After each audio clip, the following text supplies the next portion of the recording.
bienvenido a Lima, aunque sea virtual. Y acá estamos y te escuchamos. Bueno, muchísimas gracias. Yo primero agradecerle a Alfredo, bueno, que sí, somos amigos de años, hemos compartido 2 países afuera, he estado en Perú con ustedes gratamente, dando unas cuantas charlas ahí en la facultad, pasamos momentos muy gratos, realmente un amigo, así que un abrazo virtual a la distancia. Y también le quiero agradecer a la Sociedad de Buiatría haber confiado en mí para darle esta charla, así que bueno, voy a tratar de contarles todo lo que yo he hecho en estos 40 años que llevo investigando en lo que es posparto de la vaca lechera. Y lógico que se ha ido uniendo lo que es alimentación, lo que es detección de celos, lo que es, o sea, es todo. O sea, hoy hablar de la época de transición de la vaca, tenemos que hablar de todo. Así que bueno, más preámbulos, largamos esta charla. Yo le he puesto la transición es la clave para una lactancia exitosa porque ese periodo que va ahí entre los 10 días antes del parto y los 10 días después del parto, es un periodo para la vaca muy, muy grave, que pasa de no tener ningún tipo de requerimiento o requerimientos mínimos a altísimos requerimientos. Ustedes piensen que hemos pasado a tener vacas con un alto mérito genético, en las cuales pueden llegar a dar unos 30, 40, 50 litros y empieza a haber todo un movimiento hormonal, reservas corporales, la dieta. Entonces, todo eso va a redundar primero en un problema en su vida y lógicamente que es el momento en el que con mayor cantidad de vacas nosotros perdemos. Si nosotros miramos esto, nos vamos a dar cuenta que acá, en este periodo que va en esos primeros 30 días después del parto y unos 10, 15 días antes del parto, esto no está muy bien determinado por la bibliografía, pero todos coincidimos en eso, encontramos infinidad de problemas como infecciones uterinas, mastitis, pietín, las dificultades para preñar las vacas, y todo eso por un problema metabólico. El problema metabólico está justamente acá. Entonces, todas estas enfermedades infecciosas se encuentran en una salida infecciosa, pero el problema que lo tuvimos fue un problema metabólico. Después vamos a encontrar, muchas veces el problema lo vamos a encontrar acá, cuando estamos ya casi en los 40, 50, 60 días. ¿Pero y dónde empezó? Empezó acá. Entonces, si nosotros manejamos ese periodo de transición, por eso yo a la charla le he puesto las claves para tener una lactancia exitosa, y yo creo que las claves están acá. Si nosotros miramos, esto fue un clásico ya, es del año 2000, 98, 99 y 2000 se hizo este trabajo lo hizo Curtis, en el cual él tomó casi 1800 lactancias y relacionó todo lo que le pasaba a la vaca en ese periodo de transición con lo que le podía pasar después, la fitosia, la metritis, las retenciones de placenta, y le iba buscando cuál era la relación que tenían, y todos se encontraban en lo mismo, que empezaba todo con un desorden metabólico inicial y iban encontrando salidas. Nada más acá, esto ya fue gente que trabajó con Curtis, que realizó este diagrama un poquito más tarde, esto ya es casi 2005, 2007, y todos coincidieron en lo mismo, pero estos llegan a la conclusión de que teniendo una relación grasa-proteína de la leche en 1.5, estábamos en una situación grave. Entonces ya tiran una señal, que nosotros lo podemos tomar como práctica, de decir, miren, si tenemos una relación grasa-proteína de la leche en 1.5, atención, porque vamos a tener todos los disturbios de preñar las vacas, de quiste, retenciones de placenta. Entonces, ¿qué pasó un poquito más tarde? Nos dimos cuenta que ya la relación, esto está publicado el mes pasado, un trabajo que hicieron en Alemania, en la cual revisaron todos los conceptos que nosotros manejábamos en sangre y llegaron a la conclusión que la relación grasa-proteína de la leche en 1.4 ya estamos teniendo problemas de cetosis, problemas de endometritis y fundamentalmente problemas de infertilidad. Entonces la relación, ¿por qué? Porque muchísima grasa de esa que está llegando a la leche está llegando de un proceso de movilización grasa que tiene la vaca. Entonces, si nosotros encontramos una relación de 1.4, estamos en problemas. Y esto es muy interesante porque nosotros podemos entonces ver este trabajo que hicieron en Estados Unidos, en la cual realizaron cuáles eran las causas de venta que tenían. Y ellos encontraron que se vendía un 22%, o sea, un 26% se vende por problemas de reproducción, un 22% se vende por baja producción. Resulta que nosotros tendríamos que estar vendiendo todas nuestras vacas por este motivo, porque tienen baja producción. Entonces, esto sería la selección. Después tenemos causas de mastitis, laminitis, pero la selección genética entonces no se está haciendo por la producción, sino que se está haciendo por un problema de, o sea, seleccionamos vacas que se preñan, la que se preña se queda. Entonces esto nos está demostrando que muchísimas vacas se pierden o se van quedando en el camino por problemas metabólicos. Cuando miramos nosotros cuáles son las claves entonces que vamos a tener en esta etapa, vamos a ver, darle mucha importancia al estado corporal, pero muchísima importancia, vamos a hablar un poco de esto. Los antioxidantes, vamos a hablar de esto, estos son claves en este proceso. El control de pH de la orina nos va a llevar a controlar el calcio, que es otro de los grandes problemas que tenemos. Manejar las sales de preparto va a estar muy relacionado con lo que es el pH de la orina. Manejar una dieta para atenuar el balance energético negativo, que es el que nos lleva a los grandes problemas. Ese balance energético negativo y esa alta movilización de grasa que hace la vaca nos lleva a ese problema. Y hacer análisis de sangre para el diagnóstico de enfermedades metabólicas, yo creo que también es un dato sumamente importante a tener en cuenta. Muy bien. Si nosotros nos ponemos a pensar qué hace una vaca en toda su lactancia, y señores, tengo una muy mala noticia, es una usina de producir cosas, y yo no sé si nosotros llegamos con todas las cosas que esta vaca moviliza. Dicen que moviliza 6 kilos de calcio, 7 kilos de potasio. Es realmente una usina a la cual nosotros tenemos que llegarle con todos los alimentos para que esto funcione. Ahora bien, nosotros veterinarios, ¿a dónde tenemos lugar en esta vaca? Y en el periodo de vaca seca, ¿qué podemos hacer? La vaca ya está preñada, lo único que podemos hacer es un elemento preventivo, vacunas, todo ese tipo de manejo.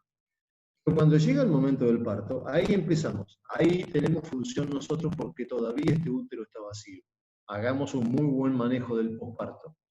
Después, si nosotros liberamos esta vaca de forma correcta, ya tenemos la segunda momento en el cual podemos trabajar, que es en la detección de celo, en la concepción, en la fertilidad de esa vaca. Si tuvimos suerte y la preñamos, bueno, muy bien, ya no hay más nada para hacer, estamos parados hasta que la vaca vuelva a parir. Entonces, la clave para que se produzcan estos 14 o 15 meses está acá. No le busquen otra vuelta. Está en estos 150, 180 días en los cuales nosotros tenemos que cerrarlos con la vaca preñada. ¿Cómo hacemos? Y el primer paso, señores, está acá. Fundamentalmente acá. En esos primeros 40 días en los cuales si nosotros no liberamos la vaca en forma correcta en esos 40 días, estamos fritos. Porque vamos a llegar muy tarde a preñarla y por supuesto que estos 14, 15 meses de intervalo entre partos se van a 18, 19, 20. Muy bien. Entonces, va a haber puntos críticos. Claro que va a haber puntos críticos. Esos puntos críticos, ¿cuáles van a ser? En el momento que la vaca está seca, tiene que secarse con un estado corporal de 3 a 3,25. Tiene que manejarse en este periodo que está acá, la relación fibra detergente neutro y hidrato de carbono. Entonces, ahí ya tenemos para trabajar en alimentación. Y antioxidantes. Los antioxidantes son fundamentales y ya vamos a ver cuál es su mecanismo de acción. Luego de eso tendremos el momento sumamente crítico, que es esos 30 días antes del parto, en el preparto. ¿Y qué cosa podemos hacer nosotros? Mirar el metabolismo del calcio y trabajar con antioxidantes. ¿Y cómo vemos el metabolismo del calcio? Por el medio del pH de la orina. Después tendremos ya, la vaca parió, ¿qué vamos a hacer? Vamos a hacer el control postparto y vamos a trabajar con antioxidantes. Y el estado corporal acá tiene que ser de 2,75 a 3. Tiene que perder medio punto como máximo, medio punto, entre el pasaje desde el parto hasta el posparto.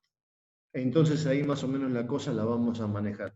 Si estamos perdiendo más, bueno, señores, tenemos un problema en la alimentación y ese problema en la alimentación nos va a llevar a tener un problema de inmunosupresión. Ahora bien, vamos a analizar un poquito esto. Esta sería la fisiología de la vaca. Lo primero que se va a producir es una caída brutal del estado corporal porque va a perder ese medio punto. Nosotros teníamos una vaca en un 3,25 y se nos va a venir a un 2,75. Bueno, esa caída en ese estado corporal significa que esa vaca movilizó grasa. Las tiene que movilizar, todas lo hacen. Vamos a tener una subida en la curva de producción altísima. Entonces son dos curvas que se cruzan y ponen un grave peligro, que es la cetosis. La cetosis con hipocalcemia, porque recuerden que no solo cae el consumo, que ya lo vamos a ver, sino que también cae el nivel de calcio. Y no solo cae el calcio, cae la glucemia también. Y en ese mismo momento, ¿qué se nos pasa? El consumo también cayó. Entonces, si hemos tenido suerte y preñamos a esa vaca, el ternero empieza a crecer lentamente. Y el alto crecimiento lo tiene cuando en el octavo, o en el séptimo o el octavo mes empieza a crecer fuerte el ternero. Entonces acá yo con esto he graficado esto en la siguiente forma. Tenemos un grave problema acá, que va entre los 40, 45, 30 desde el día del parto. Y tenemos un segundo problema acá, cuando vamos a secar la vaca. ¿Por qué? O la tenemos muy flaca y ya complicamos todo, porque la vaca convierte muchísimo mejor cuando está en lactancia, entonces ya la vaca la vamos a secar y ya está flaca, o la tenemos sobreacondicionada, y recuerden que una vaca gorda, y ya lo vamos a ver, de gravísimos problemas cuando empieza a movilizar grasa, porque toda esa grasa, ¿a dónde se mueve? Al hígado.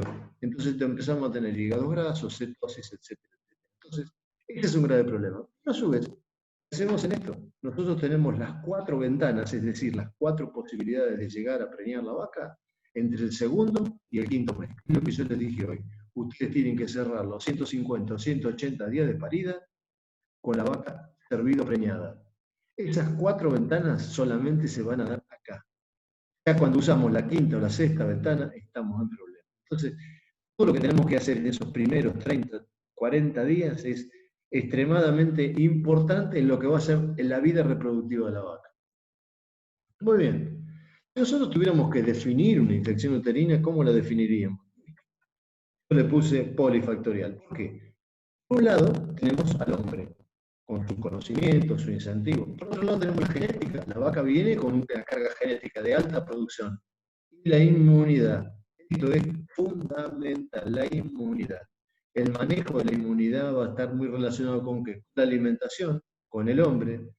Resulta que después también la inmunidad va a estar relacionada con el medio ambiente, obvio.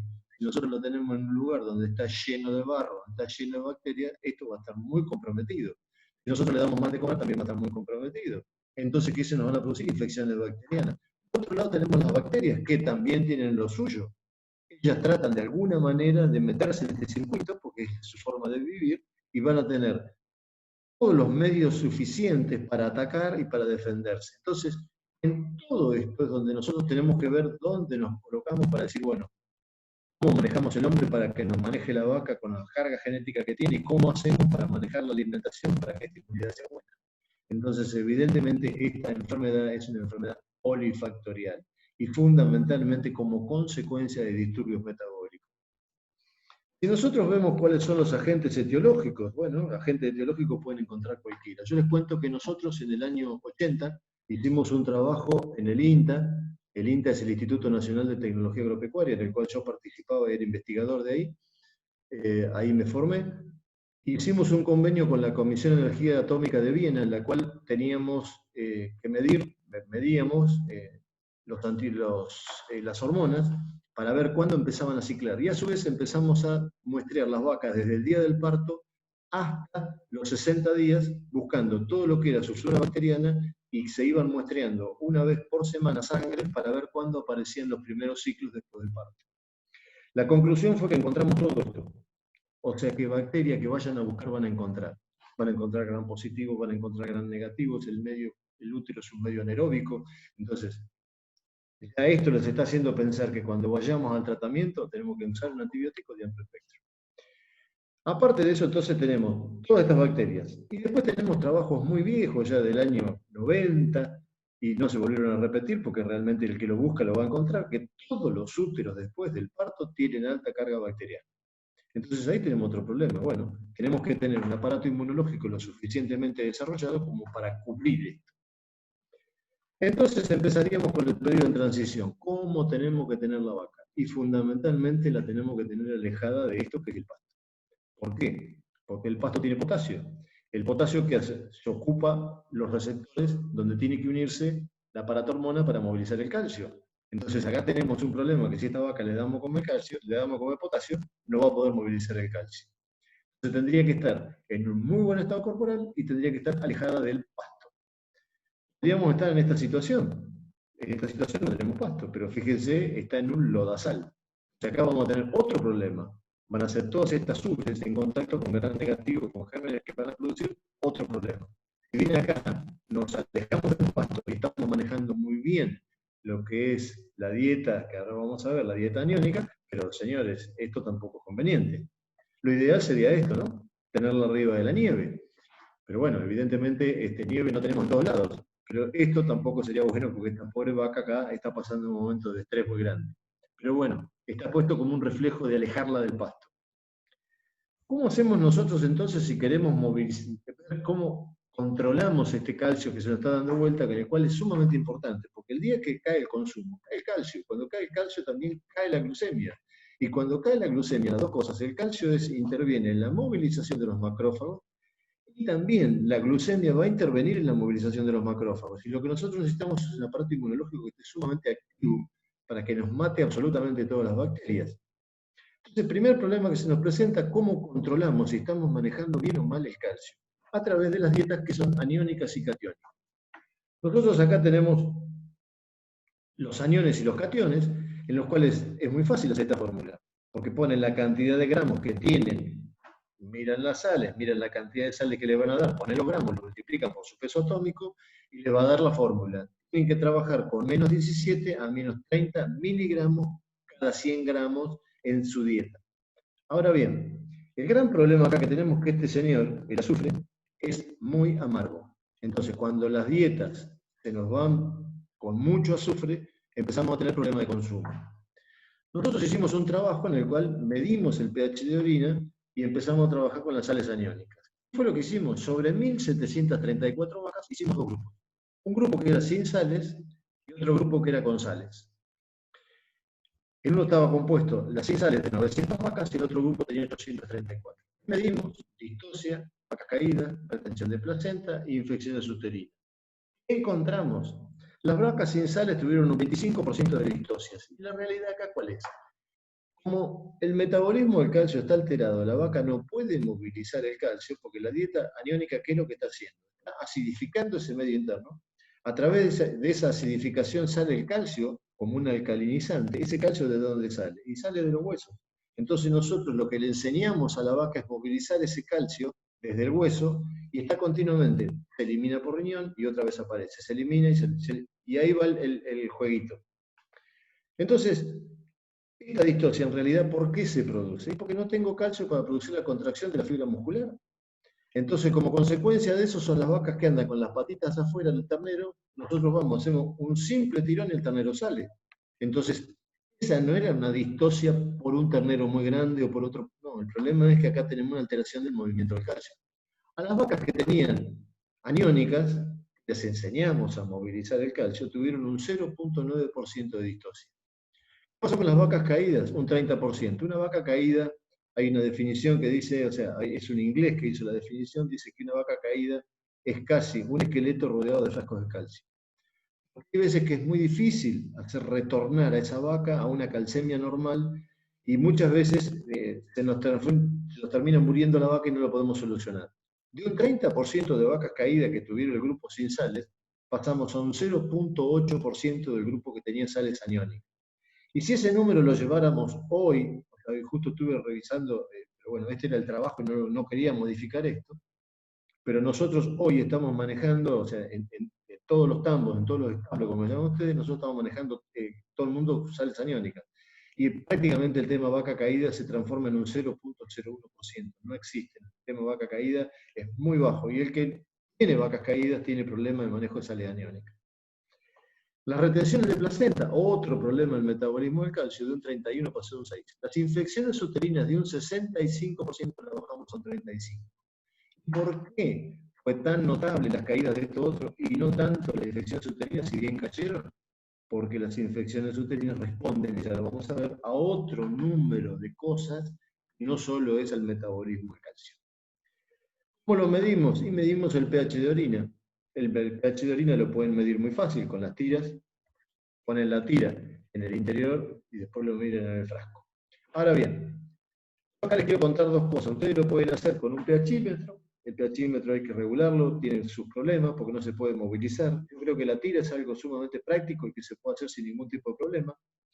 Pero también hay otra cosa que hay que pensar, no solamente en encontrar el problema de que el pH tiene que ser entre 6 a 6,2, es lo máximo que yo creo que tenemos que tolerar, 5,8, no caernos de ahí porque podemos llegar a tener vacas caídas como vacas secas. Ojo con eso, en el preparto vacas caídas porque se nos fue la mano con las sales aniónicas, nosotros medimos el pH de orina de esa vaca y están en 5, entonces ahí estamos en un grave problema también. Pero a su vez podemos tener acá problemas, nosotros lo tuvimos, una cabaña con vacas de alta producción, en los cuales los pH nos daban 8, 8,5, y estaban en una dieta comiendo maíz, silo de maíz, esa es la dieta que yo doy, silo de maíz, maíz en grano y heno. Hasta que se nos ocurrió medir la cantidad de potasio que tenía el heno. Resulta que nos encontramos que había partidas de ese heno que tenía hasta el 5% de potasio. Yo les digo que por arriba del 2% del potasio en el heno es prácticamente imposible corregir con ninguna sal aniónica. Entonces, tengan en cuenta este comentario que es sumamente práctico cuando alguna vez les pase que no puedan corregir y que no piensen que están haciendo mal o que el aparato no funciona, sino que puede ser que el heno esté con alta cantidad de potasio. ¿Por qué tiene el heno alta cantidad de potasio? Porque el día que van a nidificar, si llega a ser un día nublado, en la cual hay un poco de temperatura mediana, pero nublado y humedad, las bacterias nitrificantes de la raíz de la planta no funcionan. Entonces empieza a guardar el amoníaco directamente y fija mucha cantidad de potasio. Entonces ustedes van a tener una hiperpotasemia porque ustedes mismos la están dando y sin embargo el manejo era no darle. Pero el heno le está llevando el potasio dentro de la dieta. Muy bien. Este es el mecanismo del parto. Entonces, bueno, sabemos que se produce un estrés fetal. En ese estrés fetal se produce la secreción de las adrenales del ternero que van a que se segregue mucha cantidad de hormonas y empieza todo ese movimiento hormonal hacia la caída del cuerpo lúteo, bueno, produce el parto. Pero esto lleva todo un movimiento de calcio muy grande por parte de la madre. Y eso es lo que a nosotros nos va a complicar realmente. Todos los problemas nos van a traer a partir de ahí. ¿Dónde empieza esto? Y bueno, que esta vaca tendría que estar en este lugar, en un lugar seco, en un lugar limpio, pariendo tranquila. ¿Por qué? Porque este parto, por ejemplo, que es un parto demorado, porque apareció todo color amarillo este ternero, acá tenemos dos problemas, no vamos a entrar a hablar de esto, pero piénsenlo, este ternero no solo se demoró su parto, sino que también los terneros nacen con muy poca cantidad de azúcar en sangre. Él estuvo peleando para poder nacer, en esa pelea que tuvo para poder nacer, consumió todo el azúcar que tenía. Los terneros, si no se paran después de los 30, 40 minutos después del parto, 50 minutos, ojo que estamos con problemas, porque no tomó calor. No vamos a entrar en ese tema, pero les comento que, bueno, acá arrancamos con el problema. Y aparte el problema que tiene la madre. Si tenemos esto es peor todavía, porque cuando entramos en un parto distóxico se empiezan a segregar dos hormonas que son sumamente perversas con respecto a la inmunidad, que es la endorfina y la encefalina. ¿Por qué se segregan? Y bueno, porque el organismo tiene sus analgésicos naturales. La endorfina y la encefalina se segregan justamente por el dolor que está pasando. Ni hablar de este caso. Y esto lo hemos visto no una vez, 1000 veces. Entonces, en este caso, ¿qué hacen estos? Fundamentalmente son bloqueantes de la oxitocina. Y estos bloqueantes de la oxitocina no le van a permitir al útero contraerse lo suficiente como para poder empezar a evacuar todo ese útero después del parto, y ahí empezamos con problemas. ¿Qué pasa después del parto? Bueno, pasa que desaparece todo lo que era lipogénico, como la insulina, desapareció. ¿Por qué? Porque necesitamos la mayor cantidad de sustrato posible para producir leche. ¿Y quiénes son las que aumentan? Y aumentan todas las que son lipolíticas. Aumenta el glucagón, la somatotrofina, la lactógeno placentario, los corticoides, todos van para arriba. Por supuesto que la que declina también es la progesterona porque desapareció el cuerpo lúteo. Pero tenemos todo un movimiento hormonal amplísimo, grandísimo, en contra de lo que es de tener energía dentro del organismo, sino que la energía está circulando para transformarse en leche. Entonces, si nosotros esto no lo conocemos o lo desconocemos, vamos a tener problemas. Tenemos el uso de los antioxidantes. Y yo les voy a poner acá, a ver qué título le ponemos a lo que nos resulta. Tenemos altos rendimientos metabólicos, requerimientos, desafíos inmunológicos extremos, elevado estrés y cambio ambiental. ¿En qué se traduce todo esto? En una sola cosa, que es el preparto de la vaca. Entonces, los antioxidantes van a ser sumamente importantes. ¿Por qué? Porque nosotros tenemos que toda la comida que quiera la vaca va a ir a parar a una usina que se llama mitocondria. En esa mitocondria es donde se produce la formación de energía y la liberación de esta molécula que es perversa, que es el oxígeno. Toda la reacción metabólica termina produciendo dióxido de carbono por un lado y agua por el otro. Y el ATP, que es la energía. Pero la mala noticia es que este proceso metabólico tiene un 3% de error. Este 3% de error es el que nos lleva a envejecer. Esto se produce en toda la naturaleza. Este 3% es el que deja los radicales libres. Y estos radicales libres, ¿qué hacen? Fundamentalmente se van a unir con hidrógeno que queda dando vuelta, formando agua oxigenada, esto es peróxido de hidrógeno, y a su vez nos va a dejar de vuelta, se va a formar agua acá, este oxígeno suelto. Este oxígeno suelto se une con otro hidrógeno y forman estos oxidrilos, realmente son misiles contra todo lo que sea membranas, ADN, rompen todo. Todo lo que encuentran lo rompen. Entonces, ¿qué es lo que nosotros tenemos que hacer? Bueno, fundamentalmente, los antioxidantes son estos. Fundamentalmente, la vitamina E va a ser la que se va a poner en ese sanguchito que es la membrana que está formada por proteína y grasa-proteína. Bueno, como ella es grasosa, va a ir a cubrir esa membrana y ahí es donde empieza a tener función los antioxidantes.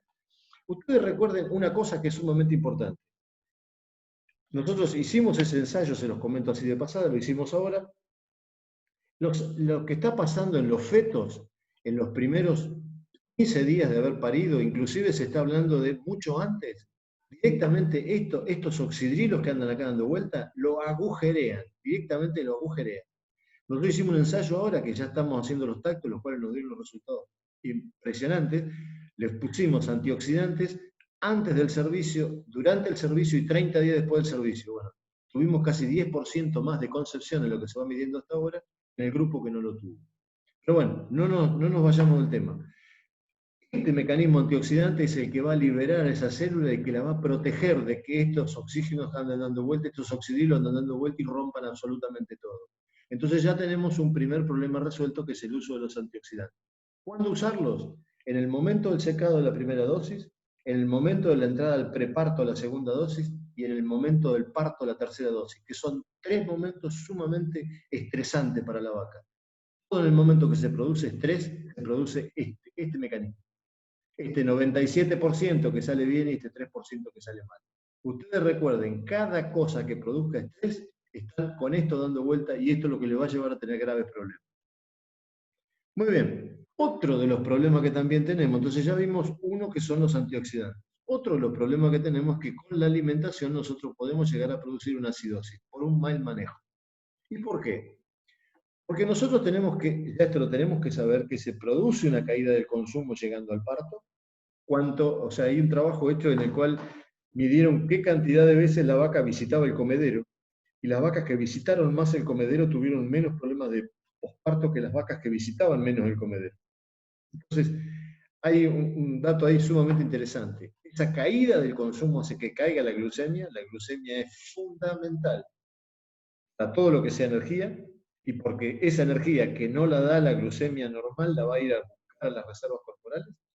Cae el calcio, y el calcio, ya todo lo que hemos visto de los problemas que veníamos manejando recién, no solo eso, sino que también el calcio interviene en la movilización de lo que son los macrófagos, e interviene también en el metabolismo, va a tener ese macrófago. Entonces, tenemos un problema acá sumamente grave alrededor del parto.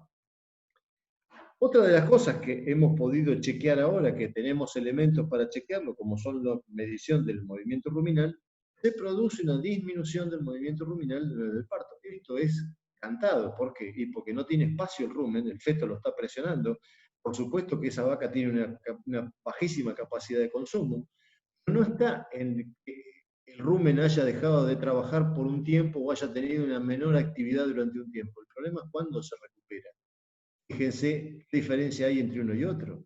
Este no se recuperó, y al no recuperarse acá sí vamos a caer en acidosis, en cetosis y en todos los disturbios metabólicos que se le puedan ocurrir. Muy bien.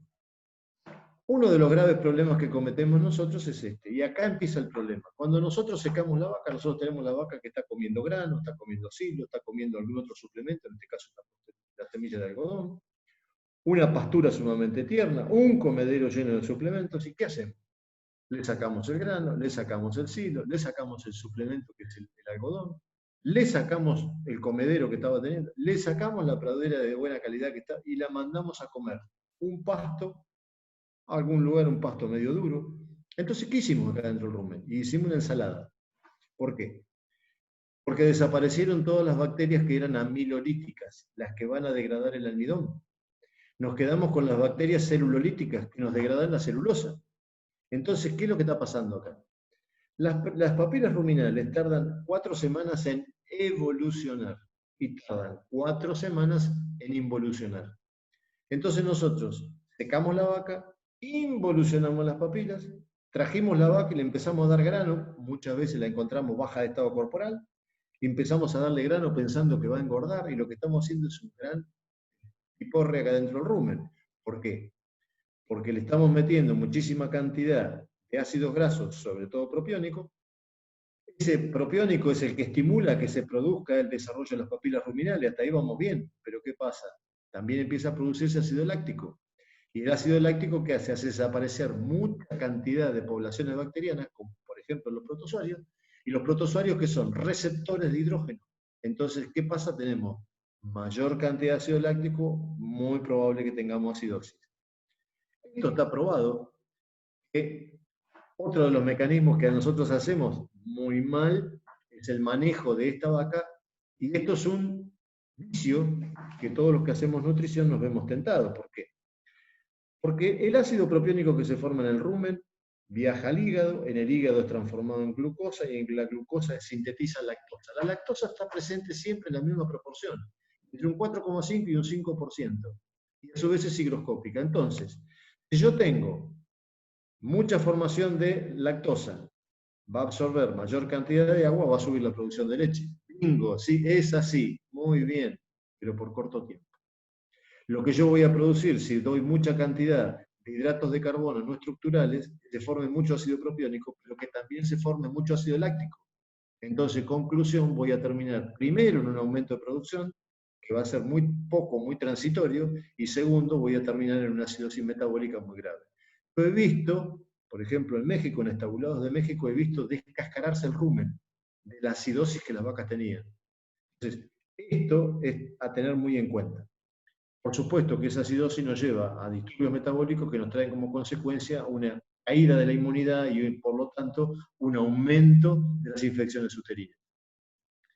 Si nosotros comparamos lo que es, esto es una dieta en la cual no hay buffer, esta es una dieta en la cual hay buffer, todas sustancias que nos mitiguen la producción de ácidos en el interior del rumen. Después de comer a las 3 o 4 horas más o menos, la vaca cae muchísimo lo que es el pH a nivel del rumen, y se recupera a las 6, 7 u 8 horas. El problema que tenemos nosotros cuando tenemos los tambos que consumen los granos adentro del tambo. En este caso yo he graficado esto de la siguiente manera.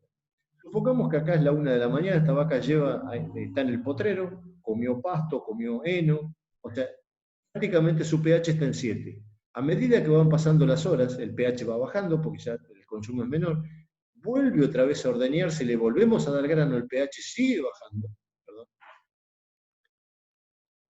el pH sigue bajando, y a medida que sigue bajando se nos va produciendo un pico de acidosis. Se recupera nuevamente y otra vez cuando vuelve al tambo de la tarde pasa exactamente lo mismo. Entonces, ¿cuál es el problema acá? ¿Cómo lo podemos controlar a esto? Porque el tema acá es, esto va a pasar, no hay forma de cambiarlo. Lo que nosotros sí podemos intervenir es teniendo medidas de observación. Por ejemplo, vamos a controlar lo que es la materia fecal. Y al controlar la materia fecal nosotros nos podemos dar cuenta si podemos agregar mayor cantidad de heno, menor cantidad de heno. Entonces, ahí ya tenemos un primer motor en el cual podemos ver. Segundo lugar, donde podemos monitorear si tenemos la posibilidad de relacionar grasa sobre proteína en la leche. Ya tenemos 2 controles para estar mirando. Si tenemos una relación por debajo de 0,85 entre la grasa y la proteína, ojo, estamos en acidosis. Si estamos con una relación de 1,4 para arriba, como vimos al principio, estamos en un problema de cetosis. Muy bien. ¿Qué es lo que nos va a llevar este problema de acidosis? Bueno, nos va a llevar a un síndrome que es el síndrome de la obstrucción de la vena cava posterior. Y les voy a mostrar 2 casos en los cuales tuve intervención. Uno es este. Esta vaca es manejada en un tambo nuestro, en el cual, ¿qué pasa? Nosotros comemos demasiada cantidad de almidón, el almidón produce nos va a producir ácido propiónico, obviamente, pero también mucha cantidad de ácido láctico. Entonces, ¿qué vamos a tener ahí? Nos van a desaparecer poblaciones bacterianas, se va a ir produciendo cada vez un medio más ácido. Esto va a estimular el crecimiento de las papilas, sí, pero también va a producir una paraqueratosis. En esa paraqueratosis cada vez inflama más la pared del rumen, hasta que llega un punto en el cual se nos escapa el Pherophorus necrophorum. El Pherophorus necrophorum es una bacteria sumamente importante en el metabolismo de las proteínas en el interior del rumen, pero cuando sale es nefasto. ¿Por qué? Porque activa todos los mecanismos de inflamación. Empieza a producirse vasodilatación, empiezan a llegar mayor cantidad de leucocitos a la zona, empieza a salir la fibrina, empieza a formar un coágulo ahí, un absceso a nivel de la pared del rumen. ¿Y esto qué pasa? Se van muriendo los leucocitos por las leucotoxinas que tiene el Pherophorus necrophorum. Ese absceso va hasta el hígado, en el hígado viaja a través de la vena porta, va produciendo lesiones en los endotelios, por eso la obstrucción de la vena cava posterior, hasta llegar al pulmón, pasa por corazón. ¿Y qué es lo que nos produce? Nos producen estas dos cosas. Van a ver estos dos, fíjense lo que es esta vaca. Pasando por un proceso de esta vaca, por supuesto que terminó mal. Esta otra la pudimos salvar. Bueno, fíjense lo que es esto. Esta no intervine yo, sino que este colega fue el que me pasó el video. Esta la pudimos salvar. Bueno, son dos procesos de acidosis sumamente graves en los cuales terminan, como en este caso, que terminan en la muerte. ¿Por qué?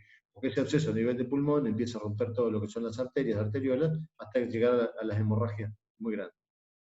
Entonces, la clasificación de la materia fecal, otro elemento sumamente importante, para ver si estamos haciendo bien o mal las cosas. Encontramos materia fecal sumamente líquida, con mucho olor. Quiere decir que salió la materia fecal, salió junto con las proteínas, estos empiezan, por eso el olor tan fuerte, van a encontrar fibras, porque las fibras están escapando también de adentro del rumen, van a encontrar granos. Lo que tienen que encontrar es esta clasificación, en la cual este es el color, un color verdoso. Si tira ya amarillento, ojo que estamos en problema. No tienen que encontrar fibras, no tienen que encontrar granos, y tiene que ser una torta que caiga con sus 3 aros, con un centro en el medio. Eso es una materia fecal en buen estado, o sea, una bien confeccionada, por darle algún nombre. Ahora bien, ahora vamos a entrar en el otro problema, cuando removemos todas las reservas corporales. ¿Qué es lo que pasa? El organismo tiene un jefe, es el jefe del cerebro, y el cerebro vive de una sola cosa, que es la glucosa. No vive de otra cosa. Cuando no alcanza la glucosa, se le avisa al hígado que largue el glucógeno que tiene almacenado ahí y se lo mande. Eso es muy poco, porque la cantidad de glucógeno que tiene almacenado el hígado es muy poco. Entonces, ¿qué hacen? Van a las reservas grasas. Esas reservas grasas sacan el glicerol. ¿Por qué? Porque una reserva grasa en el interior de la célula son 3 moléculas de ácidos grasos por una de glicerol. Se movilizan esas 3 moléculas de ácidos grasos, liberan el glicerol. El único que sirve es el glicerol, porque las otras 3 moléculas de ácidos grasos, después vamos a ver más adelante todavía un poquito más en profundidad, pero esas 3 moléculas de ácidos grasos lo que nos hacen los nefas libres, que son bastante nefastos para la inmunidad. Si eso no alcanza, van a la corteza adrenal, le dicen a la adrenalina que vaya hasta los depósitos grasos y que produzca movilización a través de los corticoides de los aminoácidos que están en el. Ya cuando entramos en este circuito estamos en una situación, yo les diría, que más que compleja. Bueno, eso es lo que está pasando con la movilización. Pero en el interior del rumen, ¿qué es lo que está pasando? Nosotros tenemos que se forman los ácidos grasos de acuerdo al metabolismo que estamos viendo, el metabolismo, lo que pasaría con la glucosa, fundamentalmente con los hidratos de carbono.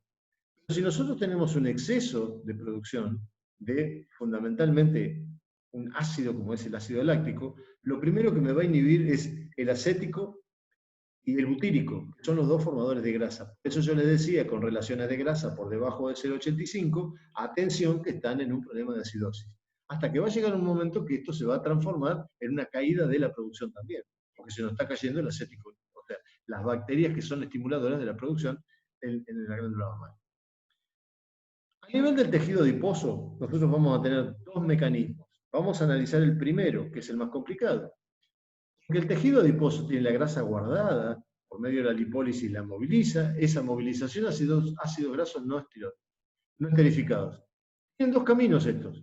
Un camino que es transformarse y llegar hasta la mitocondria. Ahora bien, si hay oxalacetato, acá donde está el problema, si hay oxalacetato, se transforma en un ATP y el camino terminó sin ningún tipo de problema. ¿Ya? Fíjense, salimos del tejido graso, nos transformamos, fuimos hasta el hígado, en el hígado encontramos el oxalacetato, que es el presentador que tiene la molécula para ir hasta la mitocondria, se transformó en energía. Pero por el otro lado, si no hay oxalacetato, estamos en un problema. ¿Por qué? Porque nosotros vamos a tener, a partir de ahí, se nos va a empezar a formar el ácido acetoacético, el beta-hidroxibutirato, y se formaron los cuerpos cetónicos. Esos cuerpos cetónicos atacan a la reserva alcalina y a la inmunidad, nos producen inmunosupresión. ¿Cuándo se produce todo esto? En los primeros días después del parto. Entonces, todo ese movimiento que nosotros estamos viendo acá, se nos va a estar produciendo alrededor del día del parto. Y después tenemos el otro camino, que también puede ser que este triglicérido se sintetice nuevamente y se vaya al hígado. Cuando se fue al hígado nos transformó esto en un hígado graso. Estos cuerpos cetónicos, como tenemos una carencia de elementos energéticos y de grasa, ese disturbio metabólico gigantesco que estamos metidos, van a ir hasta la glándula mamaria y van a intentar, o van a transformarse en una síntesis de grasa. Pero por otro lado tenemos el camino de la dieta. Este es el camino metabólico de la reserva corporal. ¿Qué pasa con la dieta? Y en la dieta tenemos, la comida, entra la fermentación en el rumen, se nos forman los ácidos grasos volátiles, que son el acético y el butírico, que están juntitos, el propiónico lo pongo más lejos, porque estos dos van a sintetizar grasa en el hígado para formar grasa a nivel de la glándula mamaria. Está todo bien. El propiónico pasa lo mismo, el propiónico nos estimula la producción, es higroscópico, aumenta la producción. Está todo bien ahí. Pero ¿qué es lo que está pasando acá? Nosotros podemos tener que con este pico de propiónico se nos produzca un pico de insulina. Y este pico de insulina hace que toda la grasa que anda dando vuelta intente guardarla en algún lado del organismo. Y ahí empezamos en otro problema bastante grave, porque empezamos ya en incongruencia propia del metabolismo. Porque por un lado lo necesito al propiónico para que me estimule las papilas luminales, todo lo que yo le conté, pero también me estimula la insulina para que guarde toda la grasa que anda dando vuelta. Y tenemos otro problema. Nosotros necesitamos la albúmina. La albúmina está formada en el hígado, es sumamente importante desde el punto de vista inmunológico con respecto a la inmunidad, pero también es como si fuera un solvente para que se movilicen las apoproteínas, que son dos, la VLDL y la HDL. Ahora, qué bien.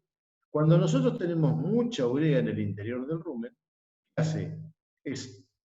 Corta esta apoproteína, que es la que estimula que se formen estas otras dos. Entonces podemos llegar a tener un exceso de urea y nos inhibió la apoproteína, que es la movilizadora de estos ácidos grasos. ¿Cuándo tenemos mucha urea en el interior del rumen? Fundamentalmente, ¿por qué? Porque le damos mucha proteína. Recuerden que las proteínas se van cortando en aminoácidos en el interior del rumen, esos aminoácidos son presentados a las bacterias que junto con la energía van a formar proteína bacteriana. Ahora, si yo tengo mucha cantidad de esto, de ese amoníaco que se va formando en el interior del rumen, lo mandan al hígado, se transforma en urea, de ahí la urea vuelve hacia la boca, y de la boca vuelve la saliva al interior del rumen. Pero si es mucho lo que se forma, empieza a salir a la glándula mamaria y aparece en leche. Y si es mucho lo que se está formando, se absorbe en los tejidos blandos, fundamentalmente en el útero, y ¿qué nos va a dar? Parálisis del espermatozoide. Como consecuencia vamos a tener celos repetidos con baja fertilidad. Entonces ya hemos visto tres cosas. Hemos visto qué pasaba con el calcio, hemos visto qué pasaba con las grasas, hemos visto qué pasaba con los antioxidantes. Bueno, vayamos a la relación proteína-grasa entonces, 1 a 1 lo normal, 1,4 hay más movilización grasa, porque justamente eso es lo que nos está dando, estamos haciendo grasa de la leche con grasa corporal, y si estamos en 0,85 estamos en acidosis. Yo lo que propongo es justamente hacer análisis de la sangre de las vacas para ver determinados factores. Yo le doy muchísima importancia a estos dos enzimas hepáticas, la TGO y la GPT. ¿Por qué? Porque esto me está indicando que esta vaca está movilizando una excesiva cantidad de grasa y estas enzimas me están indicando cómo está trabajando el hígado. Fíjense, esta vaca está con 138, cuando lo normal es 120. Esta vaca, por ejemplo, está con 238 y es 1,2. Entonces, tiene una altísima alteración a nivel hepático. Es de esperar que esta vaca esté con una movilización grasa muy grande. Entonces, acá yo tengo que ver desde qué punto de vista médico voy a intervenir. Llegamos a veces en esta situación. Bueno, esta situación es tristísima. ¿Por qué? Porque movilizó todas sus reservas corporales. Esta vaca seguramente está en una inmunosupresión muy marcada. Seguramente que tiene atrofiadas las placas de Peyer. Ya no hay más formación por ningún lado de células de la defensa. Entonces, intervenir médicamente acá es muy difícil. Y esto yo quiero que les quede también bastante claro. Nosotros, descubrir una infección uterina, el elemento de diagnóstico, que ya lo vamos a ver, bueno, es encontrar infecciones o encontrar pus en esta zona. Eso no es nada difícil, no tiene ningún tipo de dificultad. Lo que sí tiene dificultad, cómo lo vamos a tratar. Y nos vamos a encontrar que por ahí tratamos y no curamos, tratamos y no curamos. ¿Y por qué? Y porque justamente estamos en inmunosupresión. Porque tenemos que ir a ver qué le estamos metiendo por la boca, porque tenemos que ir a ver la alimentación, porque tenemos que ir a ver todo el medio externo, porque tenemos que ir a ver el manejo. Por eso es que yo estoy recalcándole tantas cosas con ese aspecto. Muy bien. ¿Cómo se va a defender fundamentalmente el útero? Y bueno, el útero tiene lo suyo. Él va a tratar de defenderse de alguna manera de esa invasión que está recibiendo. Y bueno, tiene tres elementos que son fundamentalmente las inmunoglobulinas, la lisozima y el complemento. Las inmunoglobulinas fundamentalmente va a ser la inmunoglobulina A, que es una protectora de lo que son mucosas, y va a actuar siempre como un aderezo sobre las bacterias para que venga después la parte fagocítica y se las coma.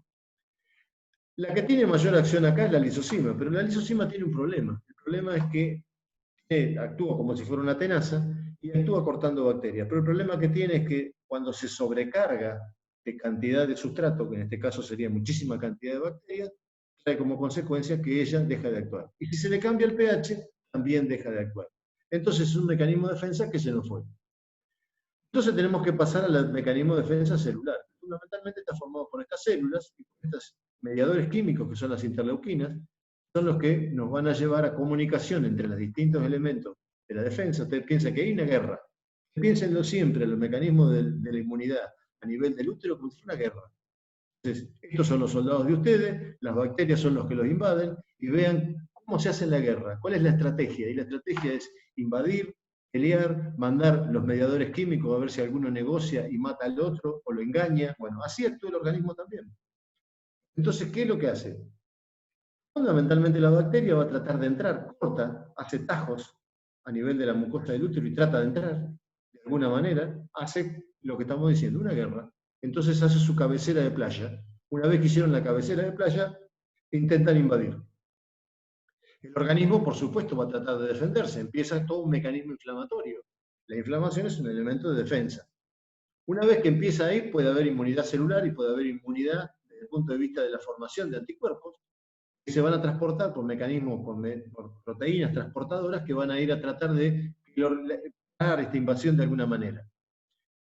La forma más sencilla que tienen es de tejerle esta malla con la fibrina. Esta es una fotografía electrónica en la cual hay una bacteria que ha quedado ahí atrapada. Acá vemos otras, estos son plaquetas. Y fíjense cómo han quedado atrapadas en esa malla que le van formando y ahí le van tendiendo la trampa para que los macrófagos actúen. Ahora bien, nosotros también tenemos lo nuestro. Y cuando decimos tenemos lo nuestro es porque hacemos alteraciones. Y alteraciones de manejo. Pueden ser dos. A nivel manejo general y a nivel alimentación. A nivel manejo general, ¿qué hacemos? Estrés. Es otro de los enemigos más grandes que tenemos. ¿Por qué? Porque, señores, cuando se produce estrés se segrega adrenalina, indudablemente. La adrenalina es inhibidora de la oxitocina. La oxitocina la necesitamos para que se producieran contracciones de las fibras musculares para producir la evacuación del útero. A su vez, la adrenalina lo que hace es, dice, señor, necesitamos la mayor cantidad de energía posible, es como si le pidieran nafta al ejército, va a decir, bueno, necesitamos nafta, la nafta, ¿de dónde la vamos a sacar? Le vamos a avisar al páncreas. El páncreas que mueva el glucagón, que es uno de los que va a sacar toda la cantidad de combustible posible, pero la adrenalina tiene lo suyo, porque va a decir, bueno, espere, no venga y me guarde todo, así que la insulina, señores, guárdenla, sáquela de circulación. A nivel de las células tienen dos receptores, el G1 y el G2. A nivel del G1 es donde actúa la adrenalina, metiendo todas las reservas al interior de la célula. Y en el G2 es donde actúan todas las demás para sacarlo. Bueno, inhibimos el receptor G1 y ese glucagón nos transforma esto en energía. Pero hay otro problema acá. Cuando hacemos este proceso que no es natural, terminamos en producción de cuerpos cetónicos. Por supuesto, por liberación de ácidos grasos hacia el hígado, todo ese mecanismo que ya vimos. Ahora bien, tenemos también mecanismos en los cuales vamos a producir acidosis fundamentalmente por el mecanismo nutricional. ¿Y qué es lo que hacemos? Con esas bacterias que se van muriendo por esa acidosis, y bueno, liberan dos sustancias, el ácido lipotecoico y los polisacáridos de membrana. El ácido lipotecoico tiene una característica muy nefasta, que inhibe la aptaglobina, que es una hormona que se produce a nivel de, una proteína que se produce a nivel del hígado, lo que hace capta hemoglobina, y la hemoglobina tiene hierro, entonces no puede salir por el riñón porque si no lo va a romper.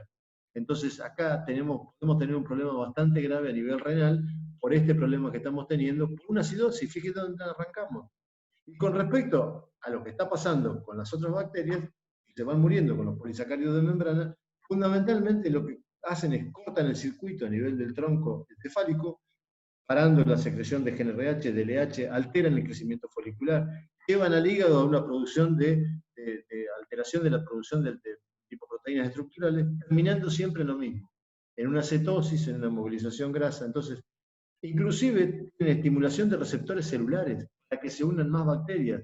Y podemos terminar en una infección bastante grave cuando arrancamos con una acidosis. Entonces, cuando yo les mostraba a esa vaca recién y les decía, ustedes pueden llegar a tener un diagnóstico, si tiene una infección uterina, miren, eso es facilísimo, ¿eh? Bueno, ¿cómo la tratamos? No, le ponemos un antibiótico, no la estamos curando. La vaca recibe antibiótico, no lo curan. ¿Y por qué? Porque podemos tener una acidosis. Esa acidosis, ¿a qué nos llevó? A que se estimularan todos estos receptores celulares y se están uniendo cada vez más bacterias. Entonces nosotros no la podemos curar. Muy bien. ¿Cuáles son los elementos que tiene el organismo para defenderse? Y fundamentalmente los macrófagos. Estos macrófagos tienen todas estas funciones. Pero hay un dato sumamente interesante. Yo lo graficaría con esta lámina. Se produce la lesión. Muy bien, empiezan a ingresar las bacterias. Acá empieza todo el movimiento que los monocitos empiezan a segregar fundamentalmente heparina, que va a hacer que se produzca una mayor cantidad de salida de las células circulatorias. Van produciendo una vasodilatación también generalizada, se va haciendo una rémora bastante importante, se van separando los endotelios vasculares, van tratando de salir los macrófagos, fundamentalmente, y empieza la fagocitosis. Esto va fantástico. Se activan todos los factores de la coagulación para que se haga la malla y que no pueda, bajo ningún punto de vista, escaparse esas bacterias, le tendieron una trampa. Ahora bien, atención. El problema acá está un poco más adelante. ¿Por qué? Porque estos macrófagos, para poder salir, tienen que rolar. Se tienen que unir al endotelio y empezar a tratar de moverse, pero hay muchísima cantidad de cosas que pasan acá en la luz del vaso que no les va a permitir rolar. Por ejemplo, si yo tengo un exceso de colesterol, dando vuelta acá no va a ser tan fácil para que este macrófago pueda salir. ¿Y cómo llegó eso ahí? Por una alteración en la dieta. Una vez que salen, tienen que salir en cantidades. ¿Quiénes son los que lo estimulan a salir en cantidades? La interleuquina 2, la 6, son las que van estimulándolo. Una vez que salieron, tienen que empezar a fagocitar. Ahí estamos con las cosas funcionando. Porque empiezan a fagocitar y ahí es donde nosotros vamos ganando la batalla. Una vez que esto se produce, acá tenemos el segundo tema, que se produjo el fagosoma. Una vez que se produce el fagosoma, en el interior de este fagosoma, donde se produce el bombardeo de lo que son todos los mecanismos de eliminación de esta bacteria adentro del macrófago. Ahora bien, esto va a depender de dos cosas fundamentalmente, que son estas dos enzimas. Van a depender del selenio. Entonces ya acá entramos en otro problema. Entramos en que los minerales tienen una gran intervención con respecto a lo que es la alimentación y lo que es la inmunidad. Y a su vez tenemos otro problema. Este otro, el zinc, va fundamentalmente a la maduración de las células. Entonces, si nosotros no tenemos una carencia de zinc, podemos estar teniendo problemas de maduración celular. Ya vamos a ver más adelante lo que es la maduración celular con respecto a la inmunidad. ¿Qué es esto? Este es un trabajo muy interesante, en el cual lo que midieron neutrófilos, quimiotactismo, ingestión y digestión. Estos neutrófilos, ¿qué pasaba? Cuando nosotros tenemos una vaca con un posparto normal, los neutrófilos eran mucho más altos en las vacas que tenían retenciones de placenta y las que tenían metritis. ¿Cómo es chocolate? Cuando nosotros teníamos quimiotactismo alterado, los de posparto normal tenían mejor quimiotactismo que el resto. Respecto a la ingestión, cuando nosotros tenemos un posparto normal, tenían mejor ingestión de bacterias estas vacas que las que tenían una retención de placenta o una metritis. Y en la digestión, que es lo que veíamos recién, lo dependiente de los minerales, pasa exactamente lo mismo. Este trabajo, que si bien es viejo, pero es espectacular, toda la concepción del trabajo, es muy bueno, pasa lo mismo. Los recuentos de neutrófilos caen alrededor del día 10 y después se recuperan. Las vacas tienen una caída de lo que es la producción de peróxido, es decir, la digestión intracelular. Y la producción de células inmaduras se encontraban muy altas en las vacas que tenían metritis, seguían teniendo una proliferación de células inmaduras. Estas vacas terminaban con metritis porque no había una buena maduración. y estas vacas terminaban con un posparto normal porque tenían una buena maduración. Con eso yo ya los voy guiando de cuándo vamos a revisar las vacas después del parto. Muy bien, este es un trabajo que hicimos nosotros en el cual lo que queríamos era medir capacidad inmunológica y capacidad fagocítica. Entonces lo que hicimos fue, tomamos sangre, la incubamos con levaduras, incubaron durante 1 hora y después se hace un frotis. Ese frotis lo que hace es, vamos a medir la cantidad de levaduras que se ingiere cada macrófago. Fíjense el esfuerzo que hace este macrófago para tratar, esto es del trabajo nuestro, las fotos, el esfuerzo que está haciendo el citoplasma de esta célula para llegar a fagocitarse esa bacteria. Primero hacen esta aproximación. Como segundo plano empiezan a producirse estas caviolas, en las cuales van a tratar de ingerir esas levaduras. Tercer paso ya acá lo está tratando de ingerir. Acá ya la ingirió, esta es la misma foto. Y fíjense en este caso, este macrófago, la cantidad de levaduras que se comió. Y este otro se comió muchísimas más todavía. Entonces nosotros llegamos a una primera conclusión.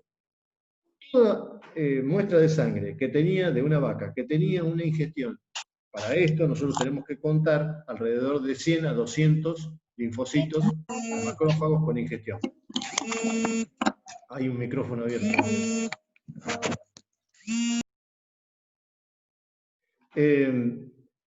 Nosotros lo que llegamos a la conclusión de que teniendo 1,9 a 2 bacterias fagocitadas por macrófagos, estábamos en una capacidad inmunológica disminuida. Si teníamos una ingestión mayor de 2 hasta 3, estábamos en una capacidad inmunológica aceptable. Más de 3 estábamos en una muy buena capacidad inmunológica. Entonces hicimos un trabajo posterior a esto. Tomamos 159 vacas, le tomamos estados corporales, los estados corporales tenían que ser por arriba de 3, tenían que estar 60 días antes del parto, le tomamos la muestra de sangre e hicimos el trabajo. Y dividimos en dos. En un pronóstico, tomamos las vacas esos 60 días y dijimos, bueno, muy bien, estas vacas, estas 91 vacas van a tener un posparto normal. Y estas 68 vacas van a tener un posparto patológico. ¿Qué es lo que pasó? De estas 91 acertamos en 82 y de estas 68 acertamos en 77. Es decir que la determinación de la capacidad inmunológica por medio de la fagocitosis es sumamente interesante y se puede. Es un trabajo muy engorroso, no es una cosa que sea factible a campo, pero sí nos sirvió como postulado para otros trabajos que ahora los vamos a ver. Entonces, muy bien, ya vimos cómo teníamos esa respuesta, cómo el útero sí iba a responder desde el punto de vista inmunológico a esa invasión bacteriana. Ahora vamos a ver uno de los problemas más comunes que hacemos nosotros, otra vez el estrés. Y ustedes recuerden que el estrés, el botón de pánico, ¿dónde está? Está en el cerebro.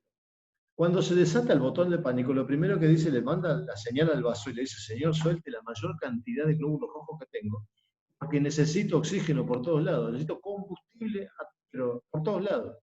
Manda entonces adrenalina, ¿para qué? Para el páncreas, para que le diga al glucagón, señor, muévame toda la grasa posible, inhíbame la insulina, dígale al hígado que incremente toda la mayor cantidad posible de movilización de glucógeno que tenga, porque necesito energía por todos lados. ¿En qué termina esto?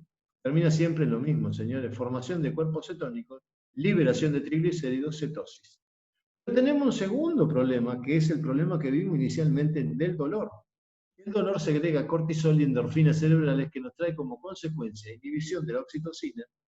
Tenemos un problema más grande, porque fundamentalmente las endorfinas cerebrales se forman como si fueran en lagunitas que hay en el cerebro, en el cual vuelcan esas lagunitas toda la cantidad de dopamina que tiene. La serotonina se forma fundamentalmente en el intestino y algo en el cerebro.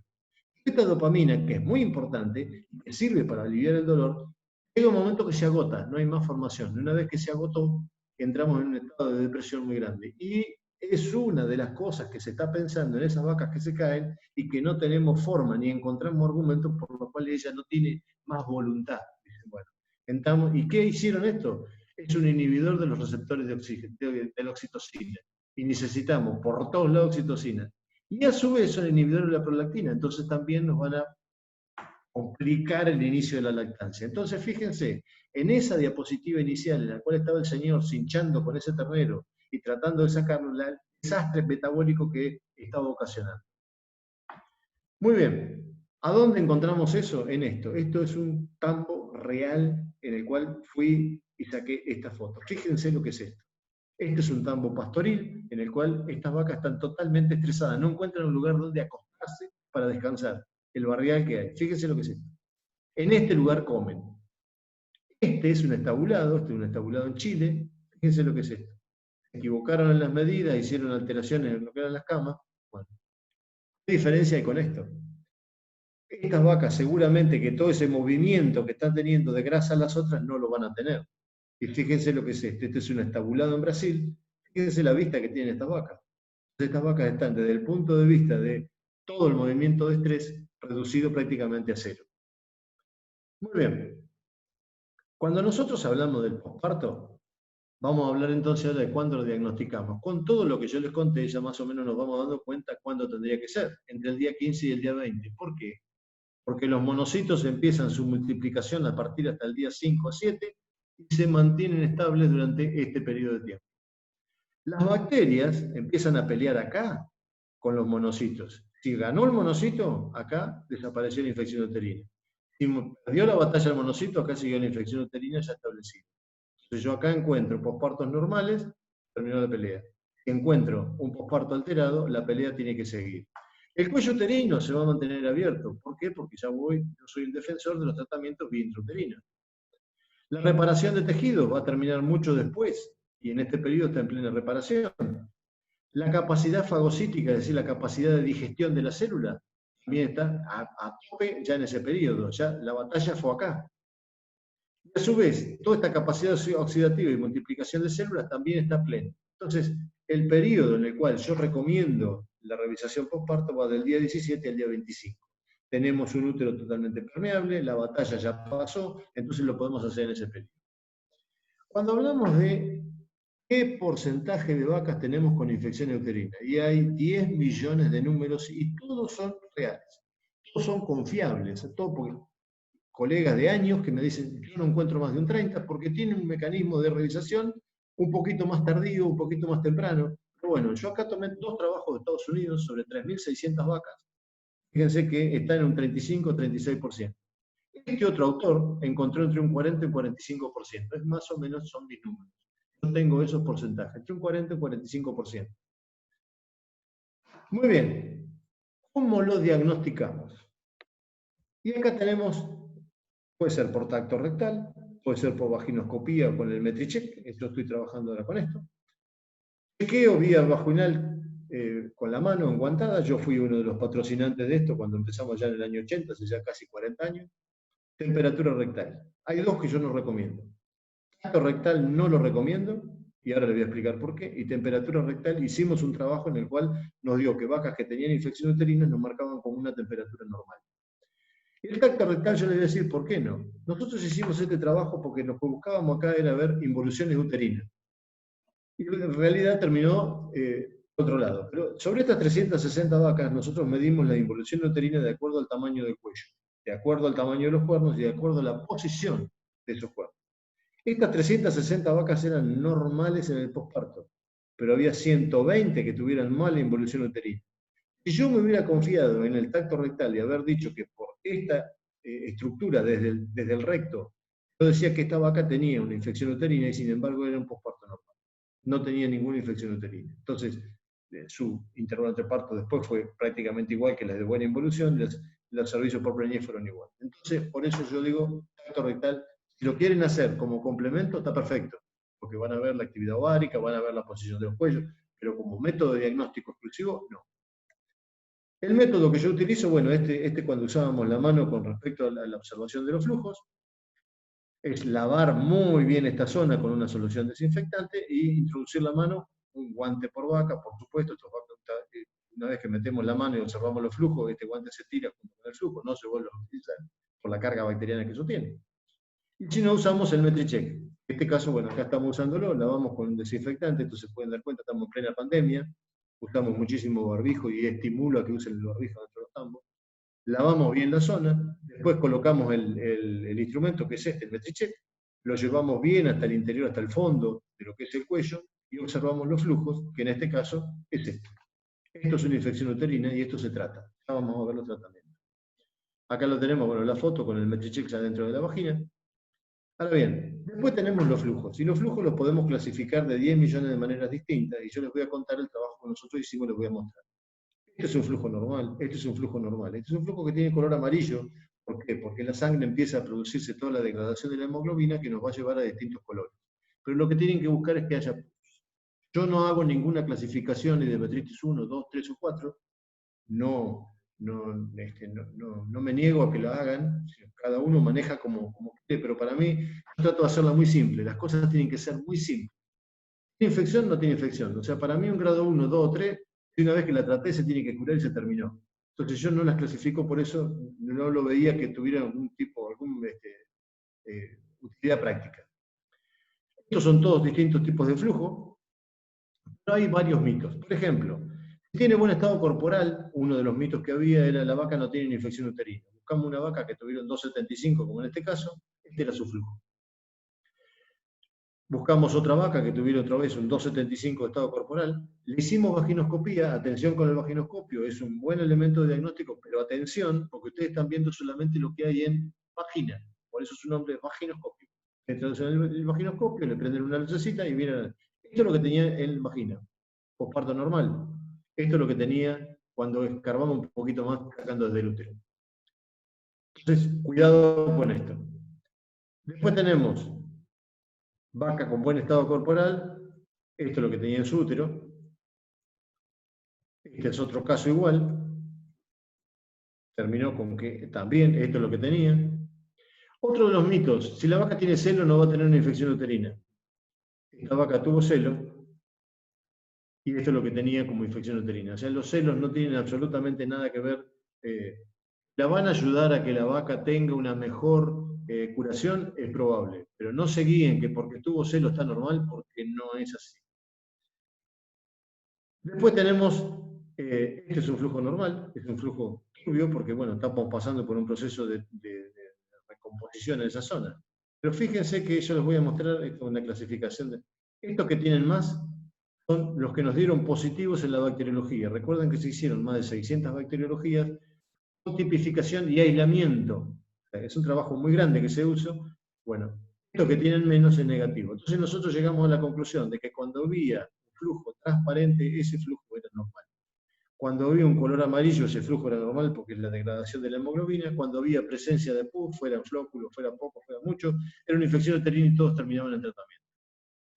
Estos son distintas clasificaciones de, fíjense, estos flujos, son todos flujos patológicos.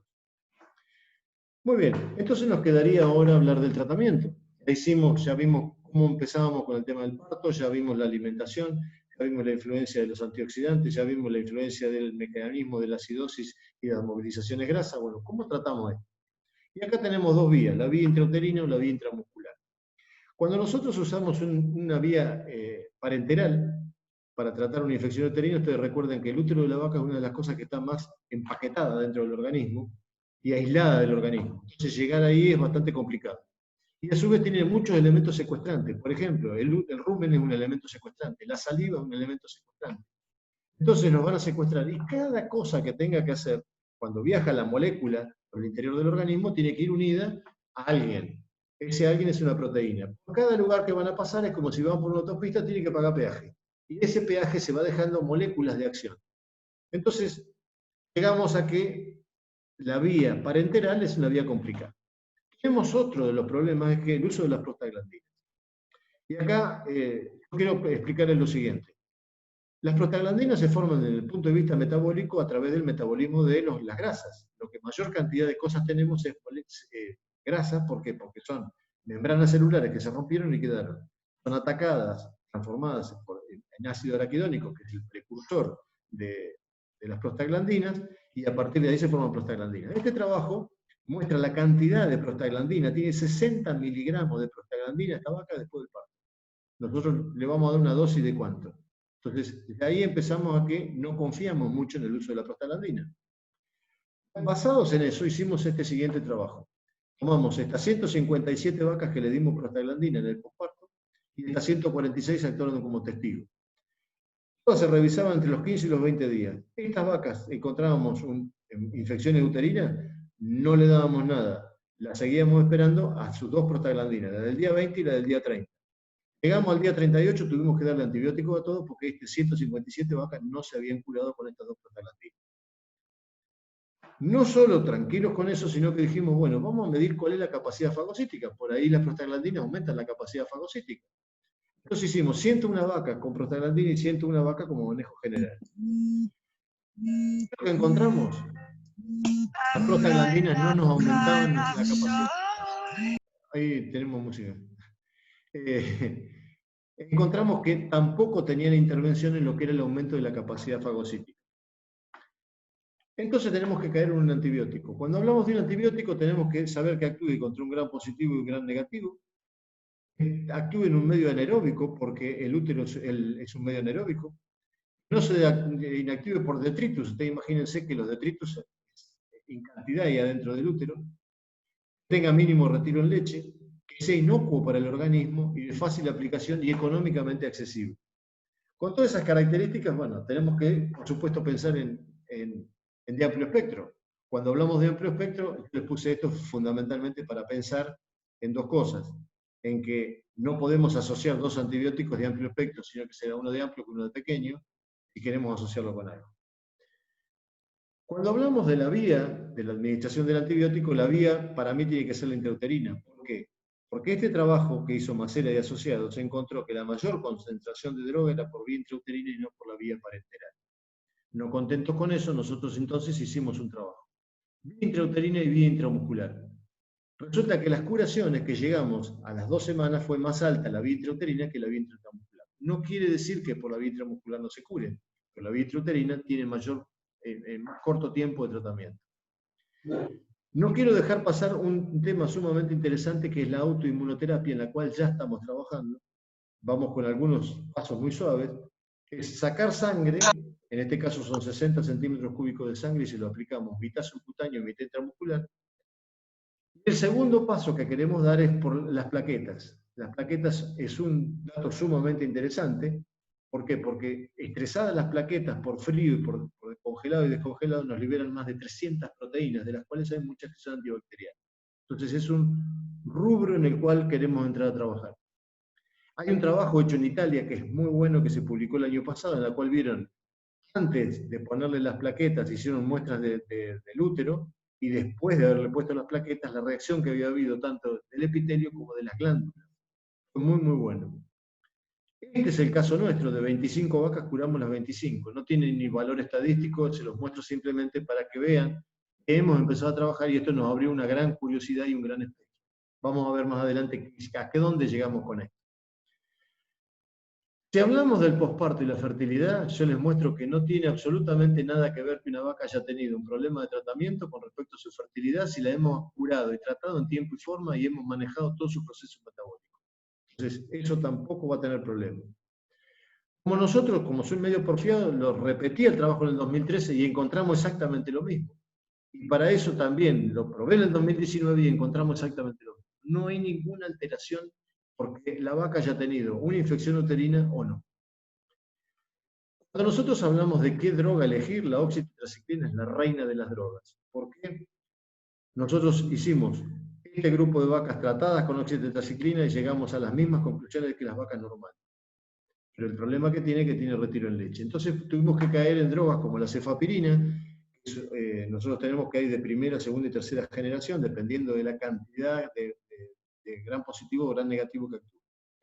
En este caso tratamos estas vacas y fíjense que tuvimos exactamente en el grupo tratado que en el grupo no tratado, o sea, la posparto normal, tuvimos la misma repercusión reproductiva después. Cuando usamos cefapirina, las medimos con respecto a la cantidad de tratamientos, fíjense que en este caso también da muy buen resultado a nivel del primer tratamiento. Estas fueron vacas, 280 vacas. Después lo que medimos fue con los índices fagocíticos y llegamos a la misma conclusión. Vacas que estaban inmunosuprimidas encontramos que tienen muy buena curación, casi el 80 y pico, 86% se curó en primer y segundo tratamiento. Después lo que hicimos fue en vacas de mucha lactancia también con cefapirina. Tenían 80 vacas que tenían en promedio 2,2 lactancias, pero tenían 6,4 meses, las encontramos con infecciones y las tratamos a ver qué pasaba. Se curaron con 1,2 tratamientos, o sea que el 80% se curó en el primer tratamiento.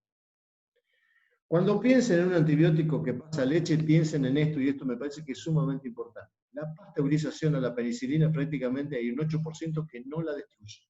Y cuando se hace dulce de leche, es decir, cuando se hierve la leche durante 100 grados 30 minutos, fíjense la cantidad de antibiótico que todavía queda. Entonces, ojo, cuando hablamos de retiro, tiene que ser en serio el retiro porque los antibióticos pasan a leche y eso es un problema muy grave que vamos a tener. Por eso tenemos que recurrir a terapias que sean más limpias, como por ejemplo la autoinmunoterapia, el uso de las plaquetas. Son todos caminos que tenemos que empezar a desandar para tratar de usar menos antibióticos en lo que es la producción de leche. Bueno, señores, como resumen final, entonces yo les diría que muchísima atención con el metabolismo del calcio, muchísima atención con el estrés y los antioxidantes, les va a dar muchísimos resultados este uso de antioxidantes acá. La alimentación es fundamental en el pre y en el posparto. Fíjense el metabolismo de los lípidos por el tema de la cetosis. La respuesta inmune es fundamental, respetar esto. Cuando hacemos el diagnóstico en tiempo y forma, no hay ningún tipo de problema después y tratarla siempre con drogas apropiadas. Señores, muchísimas gracias. Ok, doctor Murray, muchas gracias. Excelente su exposición. Empezamos a la ronda de preguntas, así que están abiertos. A ver, Bueno, vamos a ver en el chat. Una pregunta del doctor Augusto Celada. Si damos los antioxidantes en el día a día con el alimento, ¿es mejor? Nosotros lo hacemos bien inyectable y nosotros, ¿por qué? Primero empezamos a tratar con lo que era como antioxidante, usábamos el cobre. Tiene buena propiedad, pero después usamos una mezcla en la cual, siempre parenteral, el tema de las vitaminas, yo le doy muchísima importancia a la vitamina D, la vitamina A fundamentalmente, la vitamina E, porque son los escudos que se van a formar a nivel de las células. El antioxidante por vía de la comida, la degradación que a nivel del rumen es bastante alta, pero sí, puede ser una alternativa. Ok, muy bien. ¿Alguna otra pregunta que desean formular? Si gustan, pueden prender su micro y hacer la pregunta directa.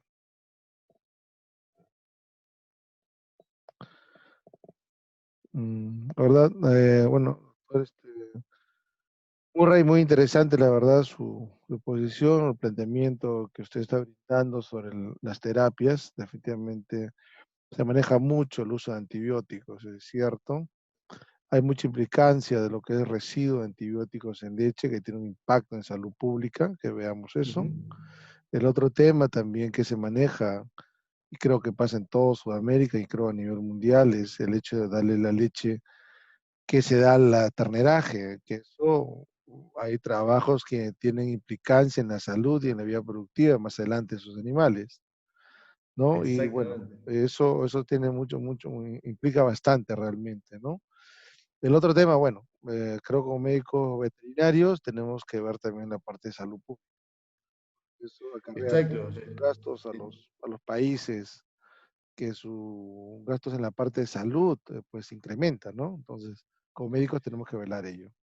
Exactamente, pero a su vez lo que tenemos que pensar, por eso es que este camino que yo estoy abriendo con el tema de la autoinmunoterapia, con respecto a lo que es el uso de las plaquetas, tenemos que pensar que el mundo está pensando en cada vez producir cosas más limpias, o sea, con menos residuos, con menos antibióticos. O sea, fíjense que ya están pensando con todo el tema de las hormonas, también en reducir la cantidad de hormonas, o sea, el mundo va por ese camino. Van a llegar más temprano, más tarde, cuánto tiempo va a tardar, no sé, pero bueno, tenemos que empezar a caminar por ese lado. Y cuando yo veo, por ejemplo, el tema de los antibióticos, un poco yo les digo siempre a todos mis ayudantes, atención señores, porque si algún día estas bacterias se hacen resistentes, nosotros estamos teniendo buenos resultados. Somos muy conscientes, las tratamos a las vacas muy rápido, tratamos de que se haga todo bien, estamos con un tratamiento o dos, la vaca ya quedó curada, pero el día que estas bacterias se nos hagan resistentes, ¿con qué vamos a ir? Con un martillo y un palo a matarlas, porque se nos van a hacer resistentes todas. Y encima de eso, ustedes piensen en lo siguiente, esto es un trabajo relativamente nuevo, tendrá 5 años, 6 años, en los cuales fueron encontrando, y ya le han dado mucho más hincapié todavía, fueron encontrando que hay bacterias que se cruzan entre ellas. El ejemplo que dio el genetista que llevó adelante esto es como si se cruzara, dijo él, una gallina con un pavo, o una gallina con un águila. Teóricamente antes decían no, porque la cantidad de no se puede, del punto, no, se cruza. Entonces se han empezado a encontrar en humanos resistencias en bacterias en la garganta a antibióticos de personas que nunca habían tomado ese antibiótico. Entonces, ¿de dónde venía eso? Y que tenían relaciones por ahí, o en un tambo. Bueno, ese es el problema. Ese es el problema. Estamos compartiendo bacterias que pueden tener resistencia en un lado y nos van a traer problemas por el otro. Entonces, cuidado con el uso de tanto antibiótico, cuidado, y ser muy, desde ya que tenemos que curarlo a la vaca y que tenemos que usar los antibióticos, pero atención que hay que ser muy cuidadoso con el uso de los antibióticos, y sobre todo por el hecho de que el día que se hagan resistentes no tenemos forma de matarlas. Y cuando yo les mostré la diapositiva de todos los aislamientos que hicimos nosotros, lo que encontramos dentro del útero, señores, hay de todo, están todas. Entonces, ese es el problema más grave que yo veo, están todas. Todas las que nos pueden atacar a nosotros están ahí. Es cierto, doctor, lo que usted menciona. En Cayetano Heredia, en la universidad, hicimos un trabajo preliminar sobre la presencia de E. coli y sobre la resistencia a antibióticos. Y es bien alta, la verdad. Y había implicancias en el estado en el cual manejamos, no digamos correcta, pero al menos tratamos el tema de bienestar animal y eso implicaba que había vacas menos enfermas y al hacer el cultivo de antibiograma mantenía la sensibilidad. Aquellos establos que no manejan bien el tema de confort, como usted mencionó, definitivamente pues el uso excesivo de antibióticos está conllevando lo que usted menciona, a la resistencia, y que eso va a generar muchos problemas. Es lo que también comento yo en los establos, el uso excesivo de cefalosporina, porque supuestamente no sale en la leche. Va a llegar un momento dado que ese establo va a ser una resistencia bárbara y no va a ser que antibiótico, vamos a trabajarlo, ¿no? Por eso el tema del enfocar el bienestar animal. ¿Okay? Claro. Bien, hay una pregunta, doctor Rodolfo, de Alberto Monacid. ¿Recomendaría el uso de infusiones intrauterinas de forma rutinaria posparto? No.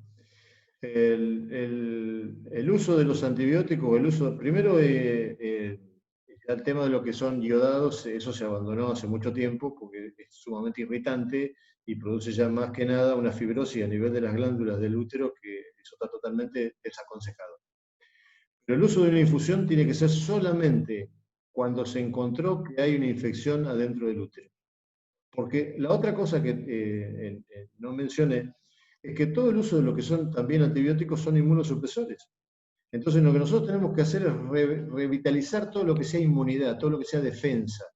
Entonces cuando nosotros metemos la mano ahí adentro y metemos un antibiótico, ya paramos todo lo que es el mecanismo inmunológico, ya prácticamente empezó a ser cada vez menor a la velocidad que venía. Si venía bien, nosotros también con el uso de los antibióticos lo paramos. Entonces, en forma rutinaria, con todas las vacas meterlo en infusión, no porque van a hacer un lío tremendo. Perfecto. De Patricia, ¿cuál sería un adecuado procedimiento de lavado uterino con antibiótico y la duración del tratamiento en una metritis? Bueno, nosotros usamos, digamos, de forma rutinaria, se revisan las vacas entre el día 15 y el día 20. La vaca que tiene una infección uterina, si tiene el cuello abierto, se utilizan óvulos, los pesarios, y se dan durante 5 días o 6 días, todos los días. Si, esos, por supuesto, que tienen retiro en leche, porque casi todos tienen óxido de tetraciclina. Si damos de los que no tienen retiro en leche, hacemos una sola vez y después la vaca se vuelve a revisar dentro de 20 días a ver si se curó o no. La repetición de estos antibióticos que no tienen retiro en leche y que están indicados de una sola vez, en el mercado argentino hay 3 o 4, que son como si fueran pomos grandes, que se vuelca el contenido en el interior del rumbo. Y después hay uno que es en aerosol, que es el otro, digamos, también, pero son siempre una sola aplicación y el rechequeo, si quieren, lo pueden hacer a los 15 días. No recomendaría la semana porque todavía no hay efecto, no han terminado el antibiótico de actuar y tampoco el organismo a responder. Entonces, el 10 días a 15 ya estaríamos como para poder revisar. Ok, doctor. Muchas gracias. ¿Alguna otra pregunta? ¿Algún comentario al respecto? A ver. eh, de Patricia, ¿ha usado algún tratamiento alternativo? Por ejemplo, el uso de infusiones de hierbas naturales para las infecciones uterinas. No, hierbas nutricionales no. Lo que sí hicimos un trabajo fue con propóleo, producido en Uruguay. Nos lo mandaban y no tuvimos ningún resultado. Eran óvulos de propóleo que se ponían y no tuvimos ningún resultado. Pero después hierbas y todo eso no hemos usado absolutamente nada. Ok. Bien, ¿alguna otra pregunta? ¿Comentarios?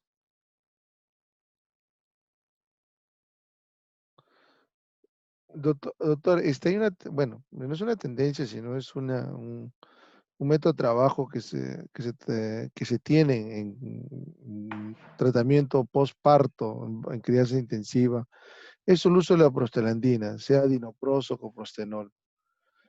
Aplicarlo en el día 30, 45 y 60. ¿Qué opinión le merece al respecto?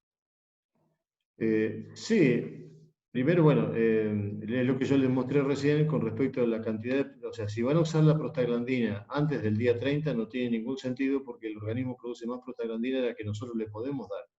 Mm, En el día 30 sí, porque coincide con el trabajo que hicimos nosotros de medición de progesterona, y el día 30 ya el día 25 27 ya empieza a haber actividad ovárica, entonces podríamos encontrar un cuerpo lúteo y la única función que tiene la prostaglandina es cuando hay un cuerpo lúteo. Lo que pasa es que por eso yo les mostré todos los mecanismos que nosotros, las macanas que nosotros podemos estar haciendo con la alimentación. Entonces, donde nosotros producimos una acidosis, por ejemplo, podemos estar produciendo una inhibición de lo que es el eje hipotálamo hipoficiario a través de la muerte de las bacterias, que es lo que primero nos produce es eso. Después, por ejemplo, una movilización grasa excesiva, creo que eso no lo mencioné, eso se ha determinado también que hay, fundamentalmente cuando hay mucho colesterol dando vuelta, por esa movilización grasa, hay la actinomyces piógene forma como si fuera una proteína intermedia que se llama piolicina. Esa lo que hace es fundamentalmente producir alteraciones en la vida del cuerpo lúteo y eso o le alarga o le acorta o altera el crecimiento del folículo. Y también altera el eje hipotálamo hipoficiario. Entonces, eh, el uso de la prostaglandina, si hemos tenido un buen manejo en el posparto, sí, porque empezaríamos a producir ciclos en las vacas cuando las liberamos a servicio, ahí el día 40 o 50 o 60, el periodo de espera voluntario, eso es bastante elástico, cada uno lo maneja. Pero sí, ahí estaría indicado. Lo que no estaría indicado es si nosotros no hicimos ningún tipo de control de posparto, tenemos la vaca con una infección uterina y le damos una prostaglandina, salvo que encontremos un cuerpo lúteo, la vaca se va a alzar y, o sea, va a presentar celo y bueno, eso es lo único que la va a ayudar un poco a ver si resuelve esa infección uterina que tiene. Pero las prostaglandinas por sí solas son los trabajos que yo les mostré, los que hicimos nosotros, lo usamos sobre vacas con infecciones uterinas, lo usamos sin haber, con el control posparto, lo usamos después con la capacidad fagocítica y en ningún caso nos dio ningún tipo de resultado. ok. Hay unos reportes en el cual se considera, es cierto, la prostaglandina, el efecto sobre el cuerpo lúteo, pero también sobre el nivel del endometrio, ¿no? Y esto, la finalidad de producir estrógeno endógeno, ¿no? Para estimular la fagocitosis. Entonces, esos trabajos, como lo reitero, ¿no? Es más, yo hice unos trabajos aplicando, es cierto, la literatura comenta y su trabajo también que usted ha demostrado, antes del 30 días, pues no trabajarlas, ¿no? Pero yo he hecho trabajos en el cual le pongo el día 15, 30 y 45 y luego 60 y he encontrado resultados, digamos, no muy estadísticamente, digamos, abismal, con mucha diferencia, pero sí significativo en número de vacas, en este caso, el momento que preñadas, ¿no? Y es cierto lo que se menciona En el caso, siempre me acuerdo de un establo de 1.600 vacas en ordeño.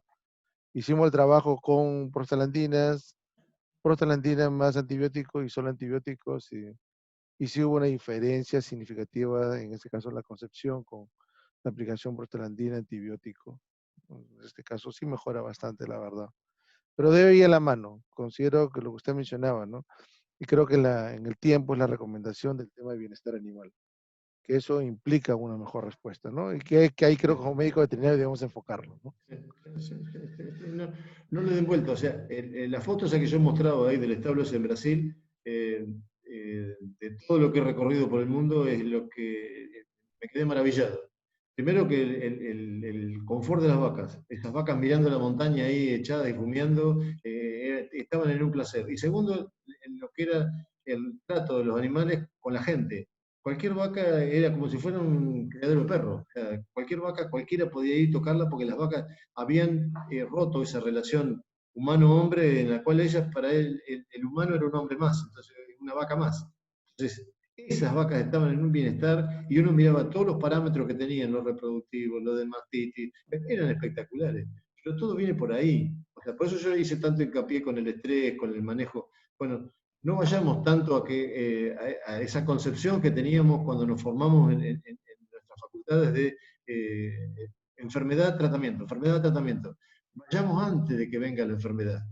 Y antes de que venga la enfermedad, la vamos a manejar con la alimentación, con el bienestar animal, con el manejo. Todas esas cosas van a llevar a que cada vez tengamos que actuar menos en esa parte clínica, directa y de tratamiento. Y eso, lógico que nos va a llevar también a menos antibióticos, bueno, todo eso que ya conocemos. Bien. Bueno, un comentario al respecto, por ejemplo, en otros países ya no se recomienda, al margen de ello, ya no se recomienda el uso del benzoato estradiol, ¿no? Creo que Sudamérica es el único país que maneja. Y con respecto a una pregunta de Patricia, ¿recomienda el uso de las diferentes formas de estradiol como benzoato o valerato o cipionato para ayudar a la involución uterina postparto? No, no, nosotros, bueno, por una cuestión de concepto en el cual estamos tratando de alejarnos nosotros, o sea, porque esto pasa igual que lo que pasó con la hormona de crecimiento. La hormona de crecimiento arrancaba con que era una panacea en todos lados, bueno, y que en Estados Unidos se usaba y se usaba, bueno, en Estados Unidos se dejó de usar. Entonces, tenemos que empezar a alejarnos un poquito de todo ese tipo de cosas porque el mundo nos lo va a pedir. Ese es el punto, el mundo nos lo va a pedir. Y sobre todo, por ejemplo, con lo que es, o sea, los países que lo han dejado de usar nos van a reclamar que también nosotros lo dejemos de usar, porque si no parece que fuera, yo no lo uso y ustedes son más vivos y lo usan. Entonces, claro, el mundo nos lo va a exigir, va a decir, bueno, dejen de usarlo ustedes también.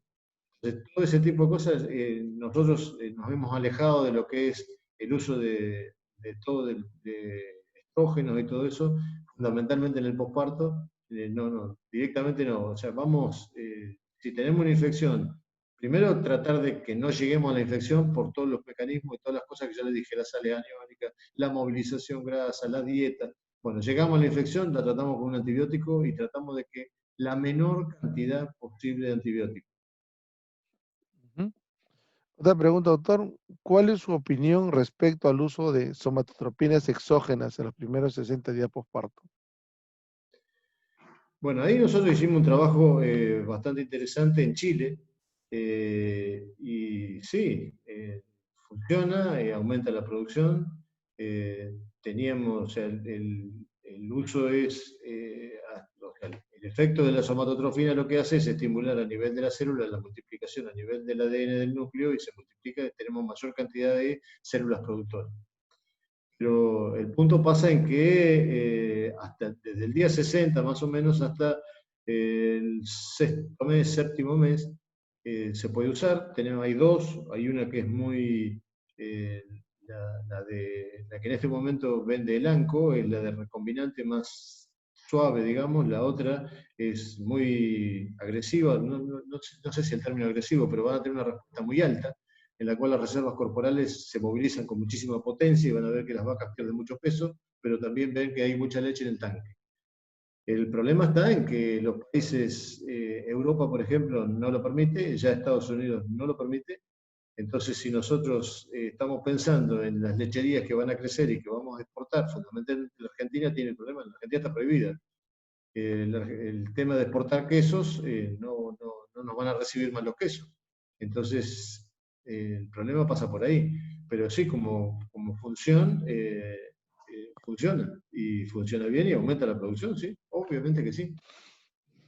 Sí, sí, al respecto hay dos empresas que en el Perú venden sello, es cierto lo que usted dice. Una de ellas hace un pico muy alto, pero metabólicamente la vaca lo estresa enormemente. Exactamente, Así es. exactamente. Ujú. Después, bueno, hicimos otro trabajo en México, también con las dos, y bueno, se volvió a repetir lo mismo, ¿no? O sea, un pico muy alto una de ellas, pero las vacas pierden mucha condición corporal. Después la utilizamos también, hicimos un par de protocolos en México con respecto a lo que era inducción de lactancia. Pero bueno, al principio, digamos, lo hicimos como por probarlo, por decir una cosa así, hicimos un trabajo, pero evidentemente no tiene ningún sentido. No le veo el sentido. Perfecto, doctor. Otra pregunta de Jocelyn. Actualmente, ¿cómo está aplicando el autoinmunoterapia en las vacas? Lo que estamos haciendo es, sacamos sangre, en el mismo momento sacamos 60 centímetros de sangre y le colocamos 30 centímetros intramuscular de la misma sangre en el mismo momento y 30 centímetros subcutáneos. Esas fueron esas 25 vacas que yo mostré ahí, que fueron las que más nos abrieron el ojo, digamos, porque tuvimos un índice de curación altísimo.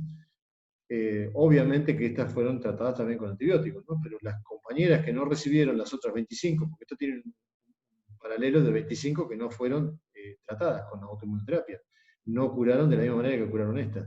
O sea, yo les mostré esto, no tiene ningún índice estadístico, no responde absolutamente. O sea, les mostré como para decir, señores, yo creo que el camino que tenemos que ir es este. Y a mí me parece que en ese punto el camino más importante está en el tema de las plaquetas. Pero es muy complicado el tema porque, ¿qué pasa? Para el tema de las plaquetas hay que sacar la sangre, centrifugarla, en la centrifugación, sacar todo el sobrenadante, quedarnos con ese plasma enriquecido, se vuelve a centrifugar, ahí ya nos quedamos con las plaquetas, se sacan las plaquetas y el resto de la sangre se saca. Esas plaquetas es lo que nosotros queremos hacer, pero bueno, de ahí a que lo podamos hacer es bastante complejo. Pero esas plaquetas se tienen que congelar, eso se descongela, se hace 3 veces el proceso. En ese proceso de estresar a la plaqueta es donde produce la mayor cantidad de liberación de todas esas proteínas, que pueden llegar a ser más de 300. Hay un trabajo hecho el año pasado, el trabajo que les mostré fue en Italia, y hay otro trabajo hecho el año pasado, y inclusive lo están usando en deportistas en lo que son las recuperaciones de lesiones musculares y de lesiones tendinosas. Y hay un índice de recuperación altísimo. O sea que ese también puede ser un camino, lo que pasa es que va a haber que encontrarle toda la metodología como para que eso sea mucho menos engorroso de lo que yo le estoy contando. Pero el camino yo creo que, ojo que ese puede ser un camino. Bueno, hay otro trabajo, ese también se publicó este año, hecho en yeguas, y vieron que el problema que tienen es que cuando, o sea, en determinada edad va como cayendo un poco la fertilidad, y vieron que primero las que recibían tenían más fertilidad y la recuperación de las células era muy alta. Muchas Roberto, gracias. Doctor, Roberto, sí, doctor. Rodolfo, hace unos días me comentaron algo sobre la probabilidad de aplicar células madre en el ambiente intrauterino en vacas de baja fertilidad. ¿Qué concepto te mereces? Sí, sí, sí. Creo que ahí también hay otro camino importante, porque es volver a todo ese tipo de cosas que hemos abandonado, y creo que va a haber una recuperación muy alta a nivel celular ahí, importantísimo, importantísimo. Lo que pasa es que, bueno, mi concepto siempre es tratar de hacer cosas, investigaciones que nos lleven después a aplicarlas rápidamente a nivel campo. O sea, por ejemplo, la única investigación mía que no se pudo aplicar, que es lo de la capacidad fagocítica, porque es muy engorroso hacerlo. O sea, esas 160 vacas nos llevaron casi 4 meses, que fueron durante la época de verano, en las cuales teníamos que contar a ojo, contábamos el microscopio, o sea, nos quedaron los ojos bastante complicado, digamos, porque había que contar casi 200 campos, pero bueno, y después llegamos a la conclusión de que sí, en ese momento, pero no se puede eso después reflejar a que los demás lo sigan haciendo a campo porque es una cosa complicada. El uso de células madre en el interior del útero lo veo también una cosa sumamente interesante, sumamente interesante. Ahora, después verle la aplicación práctica de eso no se me ocurre, pero sí. Ujú. Sí, también hay la tendencia de trabajar con ozonoterapia, si no me equivoco, también que están con ello. Sí, bien, ¿alguna otra pregunta? Creo que ha sido muy interesante su posición, doctor Murray. La verdad ha sido muy enriquecedor para nosotros el día de hoy. Y a nombre de la Sociedad Peruana de Pediatría le agradecemos enormemente por su disposición y colaboración con nosotros y esperamos tenerlo en otra oportunidad. ¿Sí? Le envío un fuerte abrazo a la distancia y le cedo la palabra al doctor Alfredo Delgado para que haga la culminación de la reunión del día de hoy. Doctor Delgado, por favor. Gracias, Roberto. Rodolfo, muchísimas gracias por varias cosas, ¿no? Por la pronta respuesta que diste y por la respuesta afirmativa que diste con la muy buena predisposición que has tenido para cooperar con nosotros. Así que eso me lleva a que de repente más adelante te estamos volviendo a molestar por estas cosas. Porque si algo nos caracteriza a los peruanos es que somos un poco querendones y a las personas que nos caen bien y nos hacen y nos da respuestas rápidas y positivas, siempre los tenemos en cuenta y pues así va creciendo pues el círculo de amigos, ¿no? ¿Y qué más te puedo decir? Que creo que quienes hemos podido asistir a tu charla, hemos aprendido de repente, podemos tener puntos de vista, lo que sea, pero los que no han venido, ellos sí se lo perdieron. Eso sí te puedo decir con toda seguridad. Así que siéntete tranquilo, ha sido una muy buena charla, enriquecedora. Cada uno de nosotros se lleva un concepto de lo que has vertido. Cada uno de nosotros aplicará probablemente la mejor alternativa, porque en eso andamos también, ¿no? O sea, no solamente es hablar, sino ser consecuente con lo que hablamos. Entonces eso es lo que de alguna manera nos hace diferente, ¿no? Entonces, en ese sentido, muchísimas gracias. Gracias, Roberto. Y pues yo me imagino que el doctor Murray se habrá sentido por lo menos cálido con el calor humano que hay de Lima. Lástima que es un calor humano un poco frío, valga la redundancia, porque estamos con un tema de virtualización. Pero a la vez felices porque creo que es una manera de tenerte cerca, Rodolfo. Muchísimas gracias, por cierto. Bueno, muchísimas gracias yo, les tengo que decir a ustedes porque me invitaron, porque me han tratado tan cordiales, porque han sido tan... y bueno, conmigo cuenten que no hay ningún tipo de problema. O sea, todo lo poquito que hacemos, me gusta contarlo, o sea, porque hay un viejo dicho que dice que la investigación hecha y no difundida es investigación muerta.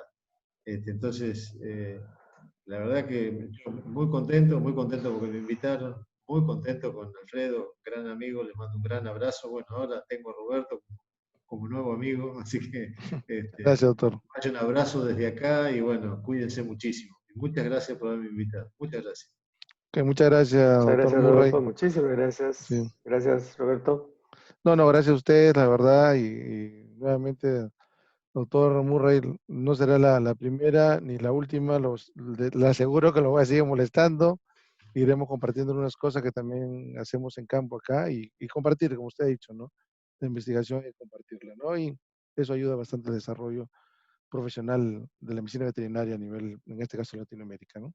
Ok, bueno, les agradezco a todos por su tiempo, la verdad que ha sido muy excelente la presentación del doctor Murray, agradecerle al doctor Alfredo Delgado nuevamente por facilitarnos, podernos meter en contacto con el doctor Murray, y usted, doctor Murray, nuevamente le agradezco en nombre de la Sociedad Peruana de Iguatría por su disposición.